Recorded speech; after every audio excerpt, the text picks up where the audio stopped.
OSCR is now over 12 years old, and over these years it's become very clear that the legislation that set us up is pretty robust.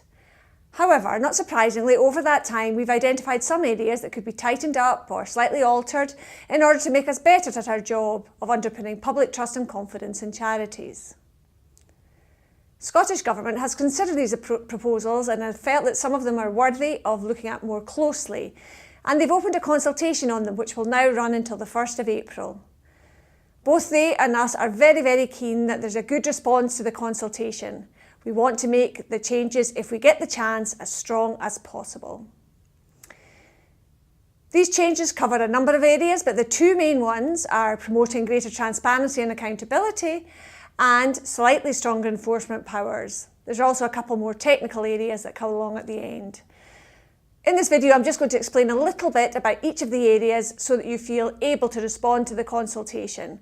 But please ask us if you have any further questions. So firstly, transparency and accountability. Every couple of years we do surveys with the public and with charities, and what we look at in these surveys is a number of things, but one of them is the trust that the public have in charities and what is it that drives that trust. And it's very clear that transparency, how a charity spends its money, what a charity does with its money, what impact that money is having on its beneficiaries and beyond, what's it really doing, what impact is it having? That's a big driver to public trust and confidence. And we feel that the regulator has a good role to play in that. We engage with 24,000, well in fact over 24,000 charities every year, and we are specially placed to be able to share some of that information with the public. Every year we receive annual reports and accounts and annual returns from charities, and we are currently publishing these reports and accounts of all charities with an income of over 25,000 and all Scottish charitable incorporated organisations, or as we call them, all SCIOs. However, because of the way our legislation is framed, these documents need to be redacted before they go on our register. And that's not great for a couple of reasons. One is that it actually takes away from the transparency of these documents. So they don't look great, the public don't get all the information out of them, and in fact, it's not great for the charities either because it sometimes looks like the charity is trying to cover something up. So not great at all. But our legislation doesn't allow us to do it otherwise, and we would like to change that. So the first proposal is around that. We would like to have a specific legal power to publish these documents that tells us to publish these documents, and that will allow us to do that much more easily. It will then also allow us not just to publish 25,000 and above, but to actually publish all charities. And in fact, it would bring us in line with the Charity Commission for England and Wales and the Scottish Housing Regulator, who can actually publish these reports in full because they have a different legislation. So that's the first one, and a pretty important one for us. Secondly, I'm going to talk a little bit about trustees and a potential trustee database. And here there's actually two slightly different things. One is an external database and one's an internal database. Now, we are the regulator of charities, obviously. But who is it that's running these charities? Who's in management and control of these charities? It's our charity trustees. These very good superheroes who give up their time to run these charities across Scotland. And there's approximately 180,000 of those across Scotland. But we have a very patchy knowledge about them. Sometimes the best knowledge we have about charity trustees come from when they registered, so it's out of date. Every year we get some updates in the reports and accounts, but it's not information that we can easily use. It means we don't really know, we don't really have a good insight into who our regulated population is. And that actually makes the job of regulation quite tricky because we can't actually reach out to our trustees on a timely basis.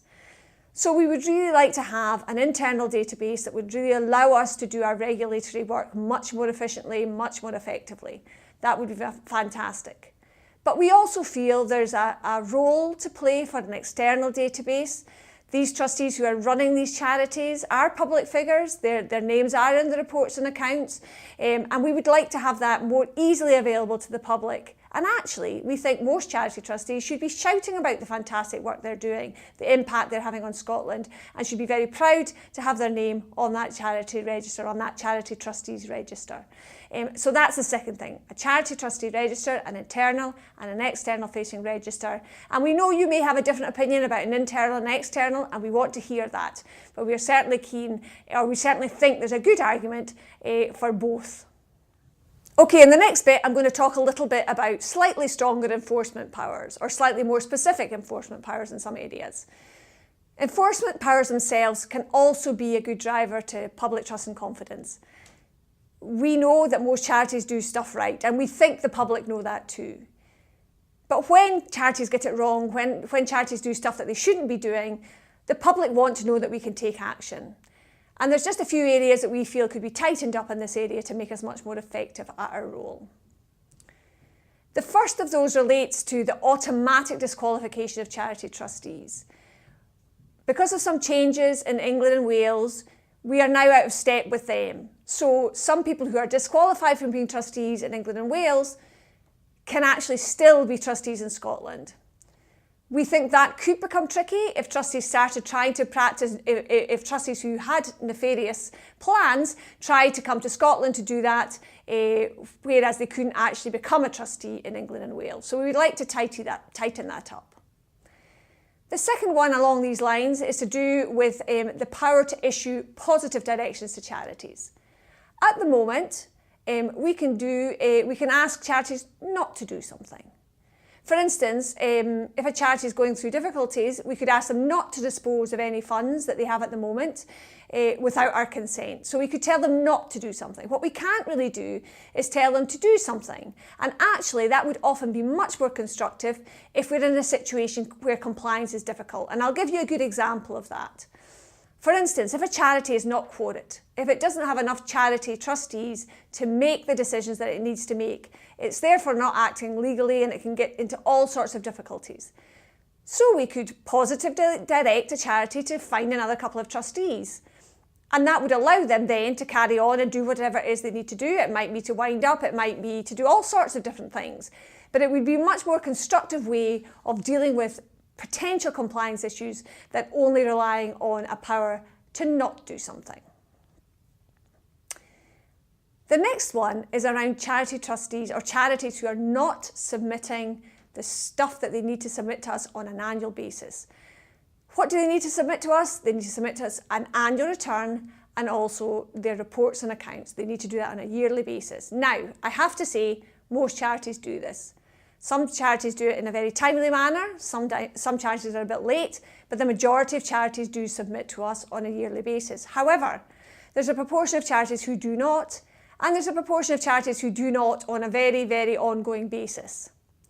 We don't think that's right. We don't think it's fair that the majority of charities are doing this in the appropriate way, and a number of charities are not doing it in the way that they need to be doing it. And so we want to be able to do something about that. And what can we do? At the moment, we do have some powers to take a charity off the register, but they're very specific and they don't really talk directly to this issue of being a defaulting charity or a charity who's becoming a defaulter on a long-term basis. It does not give us that specific power. And what we would like to do, and what this consultation is asking you, would it be all right to have that power in order to take off that minority of charities who are just not getting in touch with us, they're just not submitting what they need to do. We don't know what they're doing, we can't get in touch with them anymore, they may have disappeared. Now I have to stress, it's not a massive number, but it would definitely clean up the register and it would make it fairer for other charities who are doing what they need to do on a yearly basis. There's a strange wee thing in our current legislation about connection to Scotland. Any organisation can become a charity in Scotland, even if it has no connection to Scotland, whether that be an office, whether that be activities, it can still become a charity. The number's not massive, but it can happen. We think that's a bit of a loophole, and the consultation's asking if it would make sense for all charities to have an ongoing relationship with Scotland if they are to be on the Scottish Charity Register. Now we're getting into the more technical stuff, and I'll not talk too long about these. But one thing that we would like to change is we can currently make inquiries into charity trustees and into former charity trustees if charities are still in existence. So, for instance, if there's been a former charity trustee who's done something dodgy and the charity is still existing, we can actually take action against them. However, if that charity's gone under, if that charity no longer exists, we can't actually take those actions with the charity trustees. And we feel that's a bit of a loophole because in fact it may be these very actions by these very trustees that has caused the charity to no longer exist. So we're asking for some powers to be able to pursue people even if the body no longer exists. So that's what this consultation is asking on that particular area. The second one in this more specific area is around charities' assets and public benefit.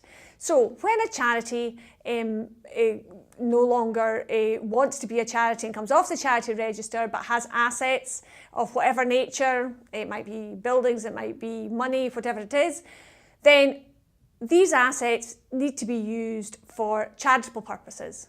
However, they do not need to be used for the public benefit. Now that may sound very specific, but what that means is even though they're using it for a charitable purpose, say it was education, even though they're still using it for education, they could now use it potentially for commercial or profit-making stuff.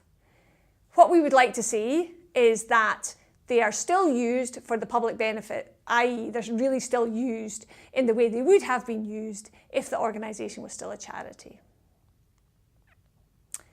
Now finally, a couple of smaller issues. One is, and these are really around speed and efficiency and just improving the way that we work. There are some powers around the way that we gather information, lack of clarity around timings of asking for information.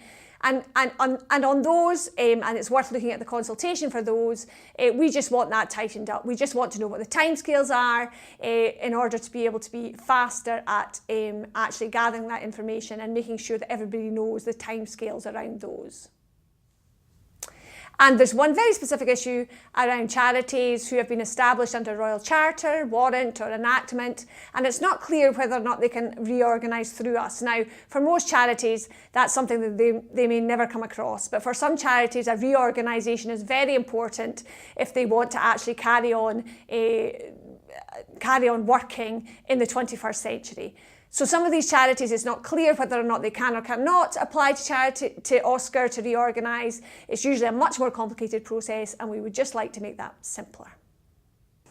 In this video, I've tried to look a little bit at some of these changes that are being proposed to charity law and some of the reasons why they would make sense or we feel they might make sense for us as a regulator.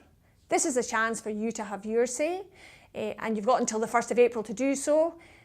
The Scottish Government would welcome as many responses as possible, so please go to the website and have a look and get these responses in by the 1st of April. Thank you.